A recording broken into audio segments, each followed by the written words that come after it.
దేవుని నామానికి మహిమ కలుగును గాక. దేవుని స్తోత్రం. హల్లెలూయా.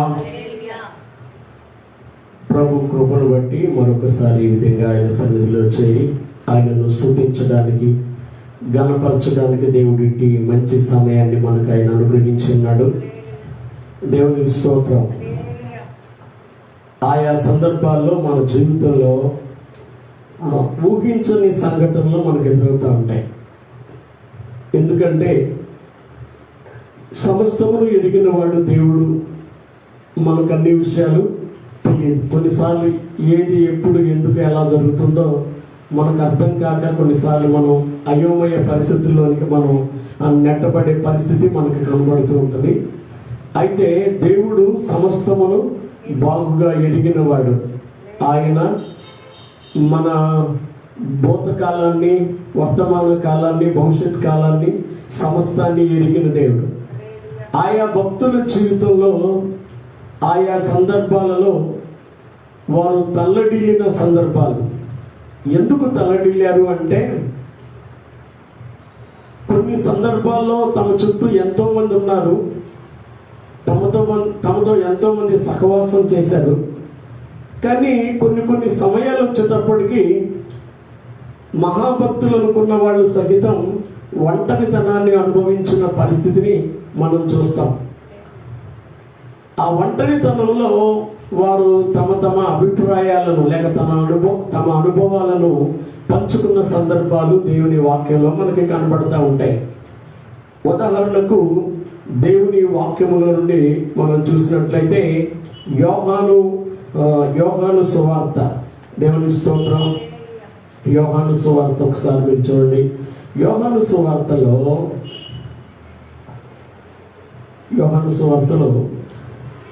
6వ అధ్యాయం, యోహాను సువార్త 6వ అధ్యాయం, 6వ అధ్యాయంలో 66వ వచనం నుండి చూడండి.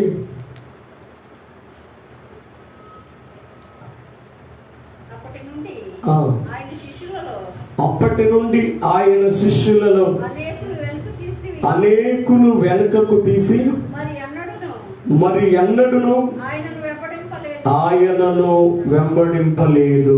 చాలండి.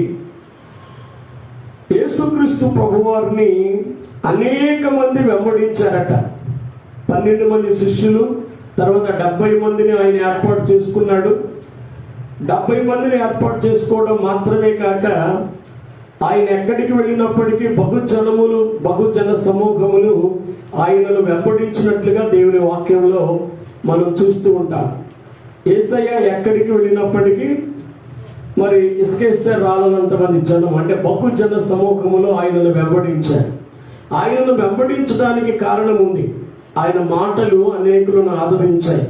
ఆయన మాటలు అనేకులను ధైర్యపరిచాయి. ఆయన అనేకులకు పట్టిన దయ్యాలను వెళ్ళగొట్టాడు, రోగాలను స్వస్థపరిచాడు, చనిపోయిన వారిని సహితం తిరిగి లేపాడు. అంతేకాదు గాలి తుఫానులను గద్దించాడు. మరి అంటే ఆయనకు ప్రకృతి మీద అధికారం ఉంది అని తెలియపరిచాడు. అంత మాత్రమే కాదు, ఆయన నీళ్లను ద్రాక్షారసంగా చేసిన అద్భుతం, 5 రొట్టెలు 2 చేపలు 5,000 మందికి పంచిన వైనం. తర్వాత మరొక సందర్భం కూడా అలాంటిదే కనబడతాయి. 7 రొట్టెలు 2 చేపలు 4,000 మందికి పంచిన సందర్భం, కుష్ఠరోగులను, పక్షవాయు గలవారిని మరి బాగు చేసిన సందర్భం, గుడ్డివారి కళ్ళు తెరిచిన సందర్భం. ఇవన్నీ చూస్తున్నప్పుడు ఆ దినాల్లో అనేక మంది యేసయ్య ఎక్కడ ఉంటే అక్కడ జన సమూహాలు విరివిగా ఆయనను వెంబడించారు. అంతేకాదు ఒకానొక సందర్భంలో పక్షవాతం కలిగిన వ్యక్తిని 4 మంచం మీద మోసుకుని వస్తే యేసయ్య దగ్గరకు తీసుకుని వెళ్ళడం సాధ్యం కాలేదు. వారు ఇంటి పైకెక్కి ఆ ఇంటి పైన ఉన్న పెంకులు విప్పి అక్కడ మంచం దిగేటంత చోటు మరి ఇలా ఖాళీ చేసి అక్కడ తిన్నగా మంచాన్ని యేసయ్య ముందే దింపారు. ఆ పరుపును అక్కడే దించారు కదా. అంటే ఎంతగా జనాలు కిక్కిరిసి ఉండేవాళ్ళు యేసయ్యతో పాటు ఇప్పుడు అనే సంగతి మనం అర్థం చేసుకుంటాం. అయితే ఇంతమందితో కలిసి ఉన్న యేసయ్య ఒకానొక సందర్భం ఇక్కడ వచ్చినప్పుడు, మనం చదివిన వాక్య భాగం ఉన్న సందర్భం మనం వచ్చినప్పుడు మనం చూస్తే ఇక్కడ యేసయ్య 66వ వచనంలో అప్పటి నుండి ఆయన శిష్యులలో అనేకులు వెనుకకు తీసి మరి ఎన్నడూను ఆయనను వెంబడించలేదు. హల్లెలూయా కదా. ఓ మానవ మాత్రుని ఎవరైనా అప్పటి వరకు అతనితో సహవాసం చేసిన వాళ్ళు విడిచిపెట్టేశారు అంటే ఏదైనా అర్థం ఉంటుంది. మనిషి కాబట్టి ఏవైనా బలహీనతలు కనబడ్డాయేమో, లేకపోతే ఏవైనా పొరపాట్లు జరిగాయేమో అని అనుకోవడానికి అవకాశం ఉంది. కానీ ఎవరిని విడిచిపెట్టారు వీళ్ళు? ఎవరిని చూడండి, యేసయ్యను వెంబడించడంలో వెనక తీశారు. ఎవరంటే ఆయన శిష్యులు అనబడిన వారు, అంటే ఆయనను వెంబడించిన వారిలో, ఆయనకు సమీపంగా ఉన్న వారిలో కూడా అనేక మంది యేసుని వెంబడించడంలో వెనక తీశారట. మరి ఎన్నడూ ఆయనను వెంబడింపలేదు కదా. అప్పటి వరకు, ఆ క్షణం వరకు ఆయనను వెంబడించిన వారు, ఆయన రొట్టెలు చూడండి చేస్తే మరి 5 రొట్టెలు 2 చేపల ఆహారం మరి 5,000 మంది పంచితే తిన్నవాళ్ళు, మరి అనేక అద్భుతాలు చూసిన వాళ్ళు, స్వస్థతలు చూసిన వాళ్ళు, గొప్ప కార్యాలను చూసిన వాళ్ళు, ఎంతో ఆనందపడిన వాళ్ళు సహితం ఒకానొక సందర్భం వస్తే ఆయనను మరి విడిచిపెట్టిన పరిస్థితిని మనం ఇక్కడ చూస్తూ ఉంటాం. వెంబడించడంలో వెనక తీసిన పరిస్థితిని మనం చూస్తాం. వారట మరి ఎన్నడూ ఆయనను వెంబడించడం లేదు. దీనికి కారణం ఏమై ఉంటది అని అంటే, యేసయ్య చెప్పిన మాటలు వారికి అర్థం కాలేదు. యేసయ్య చెప్పిన మాటలను వారు అర్థం చేసుకోలేకపోయారు. అర్థం కానప్పుడు దాన్ని వివరణ ఏదో యేసయ్యని అడిగితే చాలా బాగుండేది కదా. యేసయ్య ఏమన్నాడంటే వాక్యాన్ని మనం చూస్తున్నాం. యేసయ్య అన్న మాట ఏంటంటే 56వ వచనం, నా శరీరము తిని నా రక్తం త్రాగువాడు నా యందును నేను వారి యందును నిలిచి ఉందమని చెప్పాడు కదా.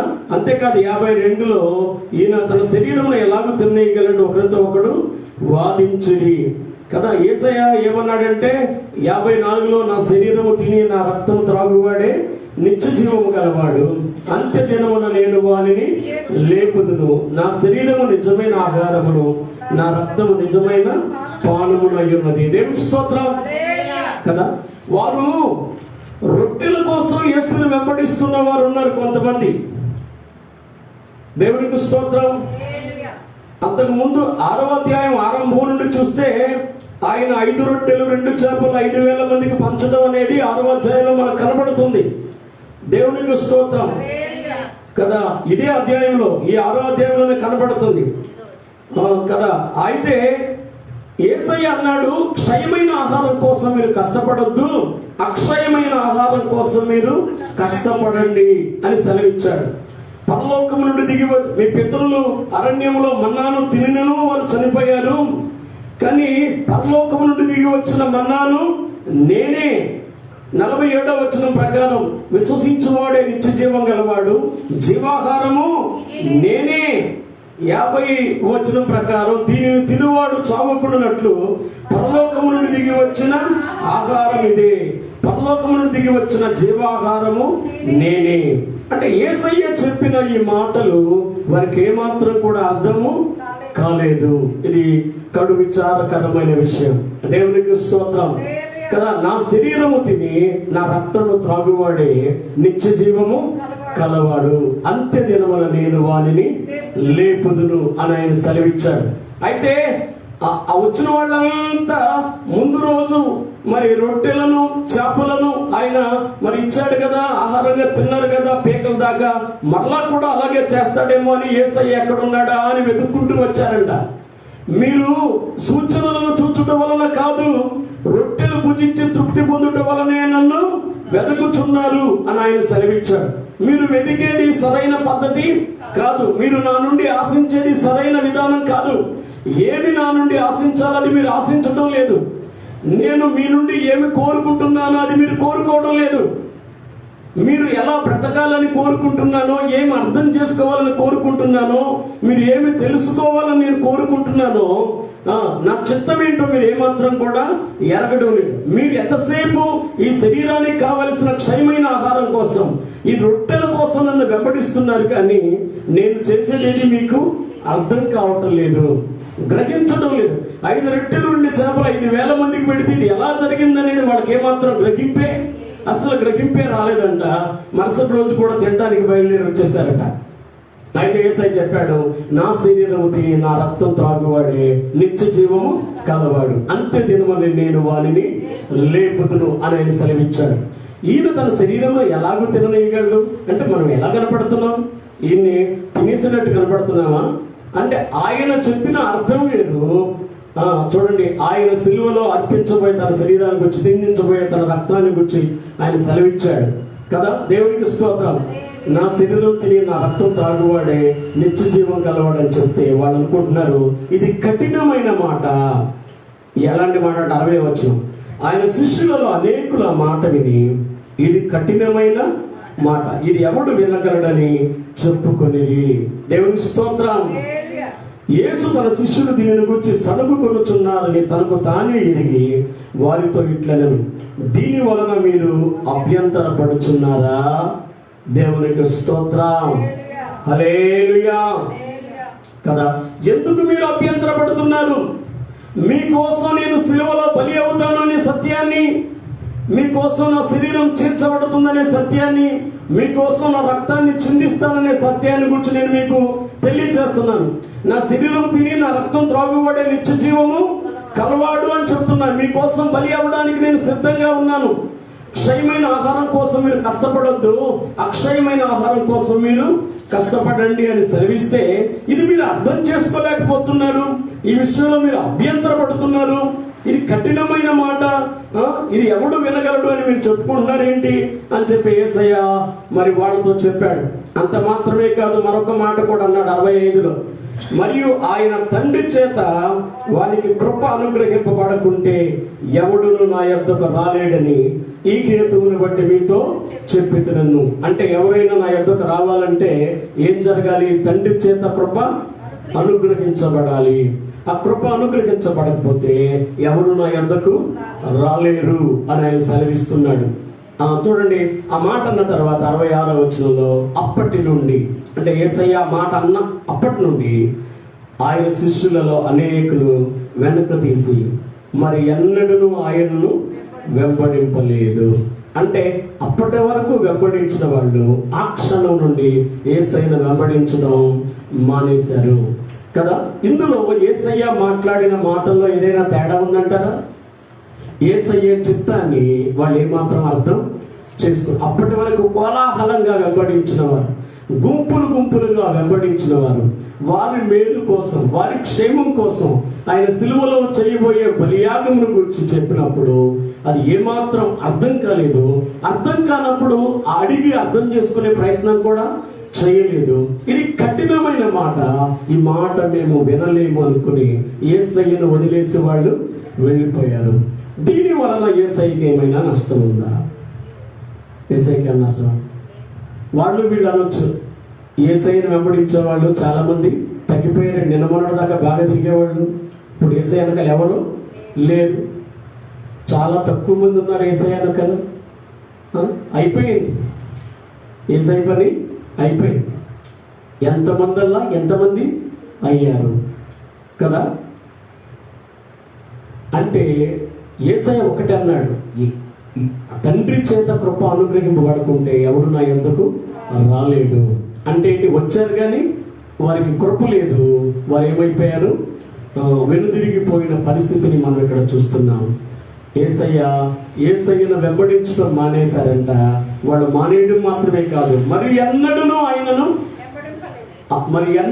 ఆయనను వెంబడించలేదు. అంటే ఒక రకంగా చెప్పాలంటే యేసయ్యను ఇక్కడ ఒంటరిని చేసి వెళ్ళిపోయారు. దేవునికి స్తోత్రం.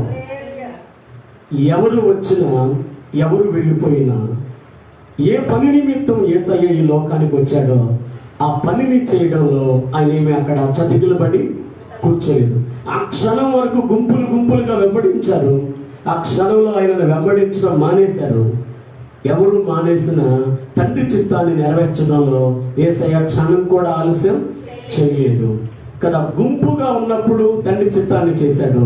ఆ గుంపు విడిచిపోయినప్పుడు కూడా తండ్రి చిత్తం చేయడానికి యేసయ్య ముందుకి వెళ్ళాడు. యేసయ్యకి తెలుసు తండ్రి అయిన దేవుడు ఏ టాస్క్ ఇచ్చాడో, ఏ పనిని అప్పగించాడో ఆ పనిని నెరవేర్చడానికి యేసయ్య మరి సిద్ధపడ్డాడు. సమరయ స్త్రీతో మాట్లాడుతున్నప్పుడు ఆయన అంటాడు, సమరయ స్త్రీతో అనలేదు కానీ ఊరిలోనికి వెళ్ళి రొట్టెలు కొనడానికి వెళ్ళి వచ్చిన శిష్యులతో అంటాడు, మీకు తెలియని ఆహారం నాకు ఉంది, నన్ను పంపిన వాని చిత్తం నెరవేర్చుటయు ఆయన పనిని తొదముట్టించుటయు నాకు ఆహారం అయ్యింది. ఒక పని మీద నేను వచ్చాను, నన్ను తండ్రి అయిన దేవుడు ఒక పని మీద నన్ను పంపాడు, నన్ను పంపిన వాని చిత్తం నెరవేర్చడం, ఆయన పని తొదముట్టించడం నాకేమై ఉందండి, ఆహారం అయింది. కొన్నిసార్లు మన చుట్టూ జనాలు ఉంటారు, కొన్నిసార్లు మనం ఒంటరిగా ఉండాల్సిన పరిస్థితి కదా. ఒంటరితనం అనేది కూడా కొంచెం చాలా ఇబ్బందికరమైన పరిస్థితి కదా. అప్పటి వరకు గుంపులు గుంపులుగా ఉన్నవాళ్ళు ఒంటరిగా మిగిలిపోవాల్సిన పరిస్థితిని మనం ఇక్కడ చూస్తున్నాం.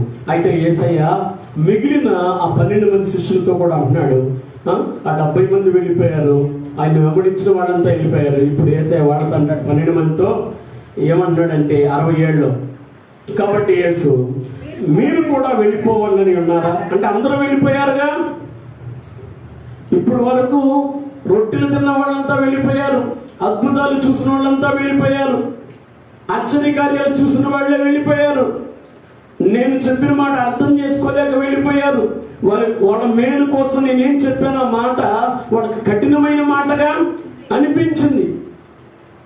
కనుక నేను మిమ్మల్ని అడుగుతున్నాను, మీరు కూడా వెళ్ళిపోవాలని అనుకుంటున్నారా అని 12 మందిని ఆయన అడిగాడు.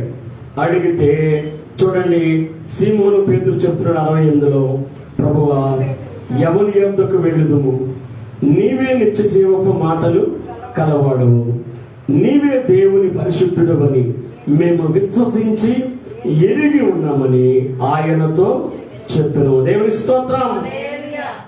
అంటే అప్పటి వరకు యేసుని వారు వెంబడించారు కానీ, అంటే వెళ్ళిపోయిన వాళ్ళు యేసుని వెంబడించారు కానీ, యేసయ్య పెట్టిన రొట్టెలు తిన్నారు కానీ, యేసయ్య నీళ్ల మీద నడిస్తే చూశారు కానీ, యేసయ్య గుడ్డోళ్ళను బాగు చేస్తే చూశారు కానీ, యేసయ్య కుష్ఠరోగులను బాగు చేస్తే చూశారు కానీ, పక్షవాయువు గల వారిని బాగు చేస్తే చూశారు కానీ, చూడండి యేసుని వారు విశ్వసించలేదు.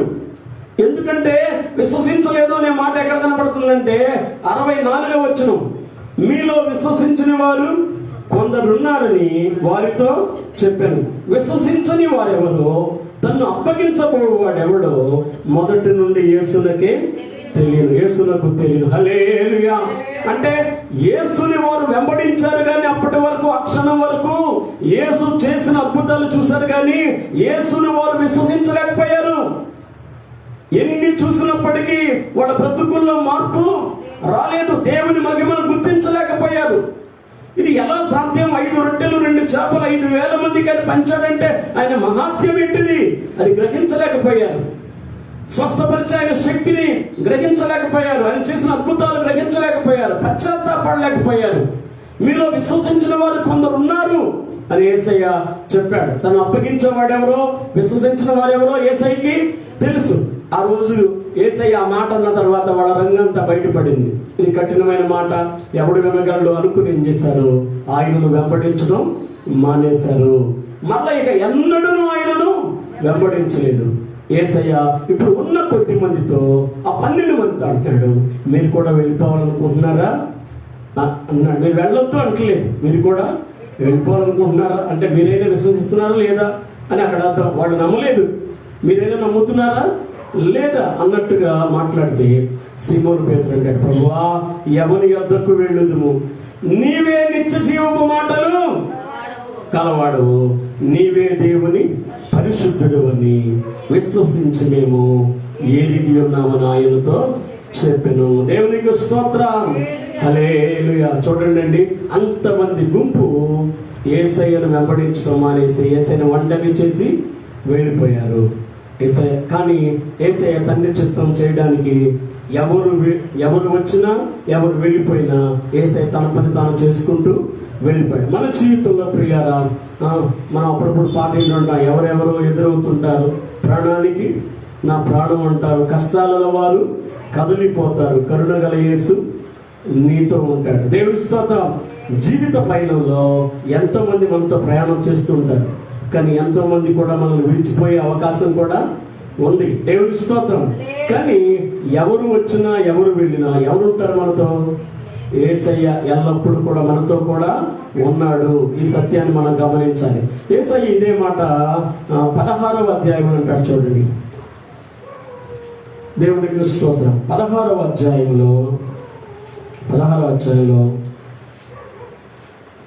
31వ వచనం నుండి చదవండి. యోహాను సువార్త 16వ అధ్యాయం 31 నుండి. యేసు వారిని చూసి మీరిప్పుడు నమ్ముచున్నారా? ఇదిగో మీలో ప్రతివాడును ఎవని ఇంటికి వాడు చెదిరిపోయి నన్ను ఒంటరిగా విడిచిపెట్టు గడియ వచ్చుచున్నది, వచ్చేయున్నది. అయితే తండ్రి నాతో ఉన్నాడు గనుక నేను ఒంటరిగా లేను. నా యందు మీకు సమాధానము కలుగునట్టు ఈ మాట మీతో చెప్తున్నాను. లోకములో మీకు శ్రమ కలుగును, అయినను ధైర్యము తెచ్చుకోండి, నేను లోకమును జయించి ఉన్నానెను. హల్లెలూయా. ప్రభునందు ప్రియులారా, ఈ మాటలు మీరు చూడండి, ఈ మాటలు మీరు గమనించండి. దేవునికి స్తోత్రం. హల్లెలూయా. యేసయ్య అంటున్నాడు, సిలువ వేయబడే సమయం ఆసన్నమైనప్పుడు, ఆయన సిలువ మరణం పొందే సమయం ఆసన్నమైనప్పుడు, ముందైతే చాలా మంది విడిచిపెట్టేశారని చెప్పాను. ఇప్పుడు ఉన్న 12 మంది శిష్యులతో అంటున్నాడు. ఏమంటున్నాడు తెలుసా? మీలో ప్రతి వాడును ఎవని ఇంటికి వాడు చెదిరిపోయి నన్ను ఒంటరిగా విడిచిపెట్టు గడియ వచ్చుచున్నది. హల్లెలూయా. అంటే నాకు శోధన రాబోతుంది, నాకు శ్రమ రాబోతుంది, నేను సిలువలో బలి అయిపోయే సమయం ఆసన్నమైంది. కానీ మీరు ఆ సమయం వచ్చేటప్పటికి ఏం చేస్తారంటే, 3.5 సంవత్సరాలు నాతో ఉన్నారు, నాతో తిన్నారు, నాతో తిరిగారు. ఇప్పుడు మీరేం చేస్తారంటే, ఎవరి వద్దకు వెళ్ళుదుము అని అన్నాడు కదా పేతురు అంతకు ముందు. నీవే నిత్య జీవపు మాటలు కలవాడవు, నీవే దేవుని పరిశుద్ధుడివే, మేము విశ్వసించి ఎరిగి ఉన్నాం అన్నాడు కదా. విశ్వసించి ఎరిగి ఉన్నాం అన్నవాడు ఏం చేశాడు? ఆయనతో పేతురు అన్నాడు, పేతురుతో యేసయ్య అన్నాడు, నువ్వు నన్ను ఎరగనని ముమ్మారు అబద్ధం ఆడుతా ఉన్నాడు. నేను విశ్వసించాను, నేను ఎరిగానన్న పేతురు కూడా ఆయన ఎవరో నాకు తెలియదు అన్నాడు కదా. అందరు శిష్యులంతా ఎవరి దారి వాళ్ళు వెళ్ళిపోయారు కదా. నన్ను ఒంటరిగా మీరు విడిచిపెట్టి వెళ్ళిపోతారు. మీకు సంగతి చెప్పనా, నేను ఒంటరి వాడిని కాదు, నన్ను పంపిన తండ్రి నాతో కూడా ఉన్నాడు. అయితే తండ్రి నాతో ఉన్నాడు కనుక నేను ఒంటరిగా లేను. ఆ రోజు వాళ్ళంతా నన్ను వెంబడించడం మానేస్తే, వెంబడించడం వెనకదీస్తే మీరు కూడా వెళ్ళిపోవాలనుకుంటున్నారని నేను అడిగితే, పేతురు నువ్వు అన్నావు కదా, మేమెక్కడికి వెళ్తామయ్యా, నీవు నిత్య జీవపు మాటలు గలవాడు, నీవు దేవుని పరిశుద్ధుడివి, మేము విశ్వసించి ఎరిగి ఉన్నాము, మేము విడిచిపెట్టమన్నావు కదా. నేను ఇప్పుడు చెప్తున్నాను విను.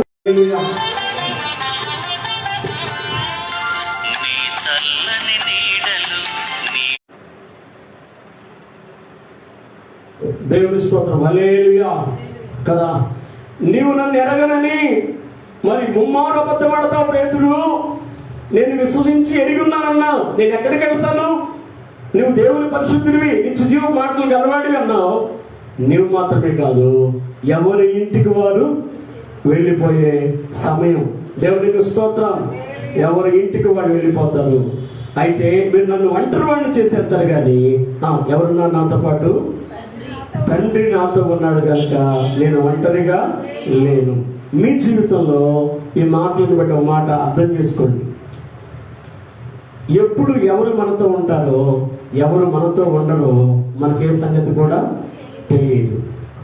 జీవిత పయనంలో ఎందరో మనతో వస్తారు, ఎందరో మనతో స్నేహం చేస్తారు, ఎందరో మనతో సన్నిహితంగా ఉంటారు. ఎవరు ఎప్పుడు ఉంటారో ఎప్పుడు ఉండరో మనకు ఆ సంగతి తెలియదు. ఎవరు ఎప్పుడు మనల్ని ప్రేమిస్తారో ఎప్పుడు మనల్ని ద్వేషిస్తారో మనకు తెలియదు కదా. ఈ రోజు మనకు మిత్రులైన వాళ్ళే రేపు శత్రువులు కావచ్చు కదా. ఈ రోజు శత్రువులైన వాళ్ళే రేపొద్దున మనకు మిత్రులు కావచ్చు కదా.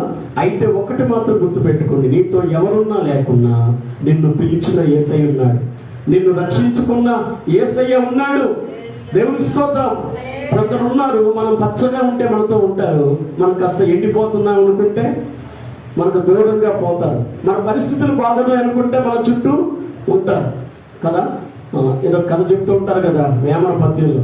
ఇప్పుడు ఊర్లో తొలకరి వర్షం పడి చెరువులో నీళ్లు పెడితే కప్పలన్నీ వస్తాయి. ఎండినప్పుడు చెరువు వెళ్ళినప్పుడు కప్పలన్నీ వెళ్ళిపోతాయి. దేవుని స్తోత్రం కదా. నీ పరిస్థితి కాస్త ఎండిపోయినట్టుంటే ఎవరు నీ దరిదాపుకి రారు కదా. కానీ నువ్వు కాస్త సమృద్ధిని సాధించావంటే ఎక్కడో లేనిపోని దూరపు సంబంధాలు కూడా కలుపుకుని మరి వచ్చి నువ్వు పచ్చగా వచ్చి నీ పక్కన నిలబడతారు కదా. యేసయ్య ఒకటే అంటున్నాడు, మీరు నన్ను విడిచిపెట్టేస్తారు, ఆ సంగతి నాకు తెలుసు, నన్ను వంటలోని చేస్తారు. కానీ మీకు తెలియాల్సింది ఏంటంటే నా తండ్రి నాతో కూడా ఉన్నాడు. ఆ రోజు వాళ్ళంతా వెంబడించడం మానేసిన రోజు తండ్రి నాతో ఉన్నాడు. ఈ రోజు కూడా తండ్రి నాతో ఉన్నాడు. దేవునికి స్తోత్రం కదా. నేను మీరంతా విడిచిపెట్టినా సరే నేను ఒంటరిని కాదని చెప్పి మాట్లాడుతున్నాడు. దేవుని స్తోత్రం. ఆదరణ కర్తవు అనాథునిగా విడువవు, ఆదరణ కర్తవు అనాథునిగా విడువవు, నీ తోడు నాకుండగా ఒంటరిని కాలెన్నడు, నీ తోడు నాకుండగా ఒంటరిని కాలెన్నడు. యేసయ్యా నా యేసయ్యా, యేసయ్యా నా యేసయ్యా, ఆదరణ కర్తవు అనాథునిగా విడువవు, ఆదరణ కర్తవు అనాథునిగా విడువవు, నీ తోడు నాకుండగా ఒంటరిని కాలెన్నడు. హల్లెలూయా. దేవుని వాక్యములో నుండి 102వ కీర్తన 7వ వచనం.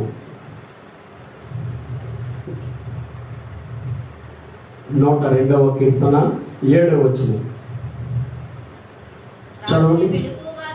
రాత్రి మెలకుగా నుండి ఇంటి మీద ఒంటిగానున్న పిచ్చుక వలె ఉన్నాను. చాలండి చాలండి. ఇంటి మీద ఒంటిగానున్న పిచ్చుక వలె ఉన్నాను అని దావీదు చెప్తున్నాడు. దావీదు ఏమైనా సామాన్యుడండి? దేవుని చేత నా హృదయానుసారుడు అని పిలువబడిన వాడు, దేవుని చేత నా చిత్తానుసారుడు అని పిలువబడిన వాడు, దినములకు 7 మార్లు స్తుతించే అనుభవం కలిగిన వాడు, 3 మారు మోకాళ్ళుని ప్రార్థన చేసే అనుభవం కలిగిన దావీదు ఏమంటున్నాడంటే, రాత్రి వేళ ఇంటి మీద ఒంటిగా ఉన్న పిచ్చుక వలె ఉన్నాను. దేవునికి స్తోత్రం. ఒంటరి పిచ్చుకలాగా ఉండిపోయాను నేను. లోన్లీనెస్, ఒంటరితనాన్ని ఎవరు అనుభవిస్తున్నారు ఇక్కడ? దావీదు, మహారాజైన దావీదు ఒంటరితనాన్ని అనుభవిస్తున్నాడట. ఏ సందర్భంలో ఈ కీర్తన రాశాడో 102వ అధ్యాయంలో చక్కగా చిన్న అక్షరాలతో చూడండి. అక్కడ దుఃఖము చేత ప్రాణము సొక్కిన నాడు యెహోవా సన్నిధిని పెట్టిన మొర. దావీదు కంట కష్టాలు, కన్నీళ్లు, ఆపదలు, అనేక ప్రమాదములు పొంచి తన మీదికి రాగా దుఃఖపడి దావీదు యొక్క ప్రాణం ఏమైపోయిందట? సొక్కిపోయిందట. యేసయ్య శిష్యులతో చెప్పిన మరో మాట గుర్తు చేయాలి. నేను ఒంటరిగా లేని తండ్రి నాతో ఉన్నాడని చెప్పి ఆయన అంతటా ఆగలేదు. నా యందు మీకు సమాధానం కలుగునట్టు నేను మీతో ముందుగా చెప్తున్నాను. లోకములో మీకు శ్రమ కలుగును, అయినా కానీ మీరు ధైర్యము తెచ్చుకొనుడి. దేవుని స్తోత్రం. ఇక్కడ భక్తుడైన దావీదుకు శ్రమ కలిగింది, దుఃఖము చేత ప్రాణము సొక్కిపోయిన పరిస్థితి. ఆయన తన బాధను ఏ విధంగా వర్ణిస్తున్నాడంటే, నేను రాత్రి వేళ ఇంటి మీద ఒంటిగా ఉన్న పిచ్చుక వలె ఉన్నాను. అంటే దావీదును అందరూ విడిచిపెట్టేశారు, దావీదును అందరూ మర్చిపోయారు. ఎంత గొప్ప స్థితిలో ఉన్నప్పటికీ కూడా దావీదు ఒంటరిగా గడపాల్సిన ఈ లోన్లీనెస్ అనేది, ఒంటరితనం అనేది, ఈ ఒంటరితనాన్ని దావీదు అనుభవిస్తున్న పరిస్థితిని మనం ఇక్కడ చూస్తున్నాం. ప్రియులారా, దావీదైతే తన బాధంతా దేవునికి చెప్పుకుంటున్నాడు. అయ్యా, నేను పిచ్చుక వలె ఉన్నాను నాయనా అని చెప్పి దేవుని స్తోత్రం అని ప్రార్థన చేశాడు. ప్రార్థన చేసిన దావీదు తర్వాత చెప్తున్నాడు, ఏమంటున్నాడు తెలుసా? ప్రార్థన చేసి 17 వచనం, ఆయన దిక్కులేని దరిద్రుల ప్రార్థన నిరాకరింపక వారి ప్రార్థన వైపు తిరిగి ఉన్నాడు. దావీదు తన కష్టాన్ని చెప్పుకున్నప్పుడు దావీదు ప్రార్థన వైపు దేవుడు తిరిగాడు. అలాగే దేవుని వాక్యంలో ఉండే 2వ తిమోతి పత్రికలోనికి రండి. 2వ తిమోతి పత్రిక, తిమోతి రాసిన 2వ పత్రిక,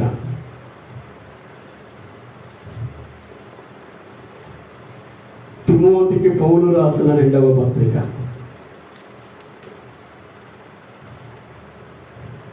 అపోస్తలుడైన పౌలు తిమోతికి రాసిన 2వ పత్రిక 4వ అధ్యాయం, 4వ అధ్యాయంలో చూడండి. దేవుని స్తోత్రం.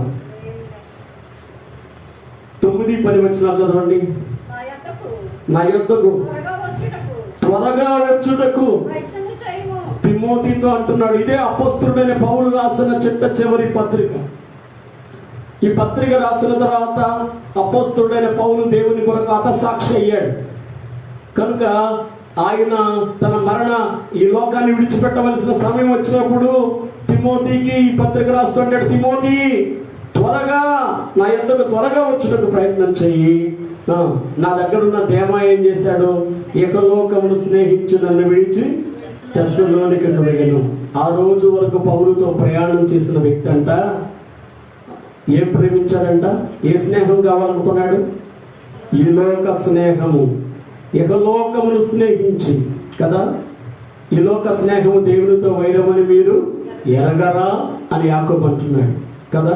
అప్పటి వరకు ఆత్మ సంబంధిలాగా ఆత్మానుసారులాగా పౌలును వెంబడించిన దేమా పౌలును విడిచిపెట్టేసి పౌలును ఒంటరి వాడిని చేసి ఏకలోకమును స్నేహించి ఎక్కడికి వెళ్ళిపోయాడు? తెస్సలోనికి వెళ్ళిపోయాడు. క్రిస్కే, గలతీయును, తీతు, దళమతీయును వాళ్ళేమో దేవుని పని మీదే వాళ్ళు వెళ్ళారు. లోక మాత్రమే నా యొద్ద ఉన్నాడు, మార్కును వెంట పెట్టుకుని రమ్ము, అతడు పరిచారము నిమిత్తం నాకు ప్రయోజనకరమైన వాడు, అతను తీసుకురమ్మంటున్నాడు. అంటూనే మరికొన్ని మాటలు చెప్తున్నాడు. అతనికి గత కాలంలో ఏం అనుభవాలు ఎదురైనాయో వాటిని చెప్తున్నాడు. 16వ వచనం, నేను మొదట సమాధానం చెప్పినప్పుడు ఎవడూ నా పక్షముగా నిలవలేదు, అందరూ నన్ను విడిచిపోయారు. ఎఫెస్సులోనట సువార్త ప్రకటిస్తున్నప్పుడు అపోస్తలుడైన పౌలునట అందరూ విడిచిపోయారంట.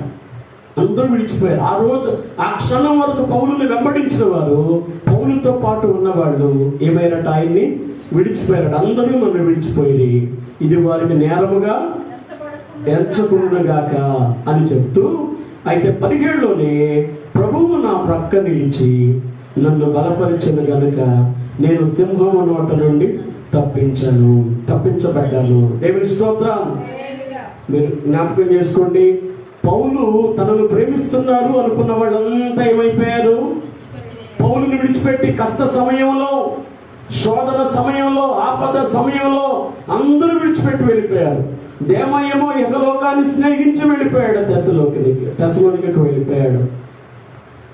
ఇప్పుడు అందరూ విడిచిపోయారు కానీ పౌలు అంటాడు, ప్రభు వచ్చాడు, నా ప్రక్క నిలిచాడు. ప్రభువు నా ప్రక్క నిలిచి ఏం చేశాడు? నన్ను బలపరిచాడు. నేను సింహము నోట నుండి తప్పించబడ్డాను. అంటే అంత పెద్ద ఆపదల నుండి, అపవాది ఊరుల నుండి నేను తప్పించబడ్డాను. అంటే ఈ మాటను బట్టి మీరు ఏం అర్థం చేసుకుంటున్నారు? పౌలు సహితం ఒంటరితనాన్ని అనుభవించిన పరిస్థితి. ఒకనొక సందర్భంలో ఎంతో మంది తన చుట్టూ ఉన్నారు, కానీ ఆపద సమయంలో ఎవరు తన ప్రక్కన లేరు. ఎవరు లేరు అనుకున్నప్పుడు ఎవరు వచ్చి నిలబడ్డారు? దేవుడే తన దగ్గరకు వచ్చి నిలబడ్డాడు.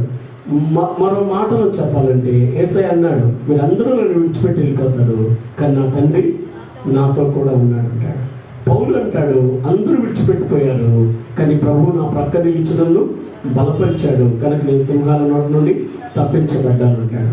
దావీదేమో ఇంటి మీద ఒంటిగా ఉన్న పిచ్చుకలాగా ఉన్నాను అని అన్నాడు, కానీ ఆయన దిక్కు లేని దరిద్రుల ప్రార్థన ఆలకించాడు అన్న వైపు తిరిగాడంట. నీ జీవితంలో ఈ మాటలు వింటున్నా నువ్వెవరైనా సరే, ఎక్కడి నుండి వింటున్నా సరే, నీ ఒంటరితనంలో కృంగిపోతున్నావేమో, ఒంటరితనంలో నలిగిపోతున్నావేమో, ఆత్మీయులంతా దూరం అయిపోయారు, అయిన వాళ్ళంతా నన్ను పరాయవాడిని చేశారు, పరాయవాడిని చేశారు. నిన్న మొన్నటి వరకు నాతో తిన్నవాళ్ళు, నాతో తిరిగిన వాళ్ళు నన్ను పరాయవాడిలాగా చూస్తున్నారు. మాట పలకరించడమే కష్టం అన్నట్టుగా, కనీసం పలకరించడం కూడా పలకరించడం లేదు అని కృంగిపోతున్నావేమో. అందరూ పౌలుని విడిచిపెట్టినా దేవుడు పౌలు పక్క నిలబడ్డాడు. అందరూ యేసయ్యను విడిచిపెట్టినా తండ్రి అయిన దేవుడు యేసయ్యతో కూడా ఉన్నాడు. దావీదు మరి చక్రవర్తి అయి ఉండి అందరూ తనను విడిచిపెట్టి ఒంటరి వాడిని చేసిన దేవుడు దావీదు వైపు తిరిగాడు. దావీదు ప్రార్థన ఆలకించాడు. నిశ్చయముగా నీ ఒంటరితనాన్ని చూసే దేవుడు, నీ కష్టాన్ని, నీ కన్నీళ్లను చూసే దేవుడు, నీ శ్రమను చూసే దేవుడు, నిశ్చయముగా నీకు సహాయం చేసే దేవుడు. అట్టి సహాయం దేవుడు నీకు దయచేయునుగాక. ఆమేన్.